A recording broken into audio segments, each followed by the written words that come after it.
Voici les généraux qui assurent la transition militaire au Tchad. Ils ont été nommés par le fils du président Idriss Déby, tué ce mardi. Mahamat Idriss Déby, 37 ans, concentre désormais tous les pouvoirs. Objectif affiché, accoucher de nouvelles institutions au terme d'élections promises comme libres et démocratiques dans 1 an et demi.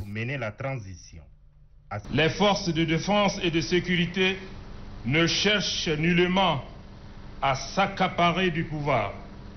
Nous voudrions rassurer l'opinion que les membres du Conseil militaire de transition vont rendre le pouvoir à un gouvernement civil. La France perd un allié de poids dans la lutte contre le djihadisme au Sahel. Le Tchad était jusque-là un pôle de solidité dans une région particulièrement instable. Emmanuel Macron assistera aux obsèques d'Idriss Déby vendredi à N'Djamena.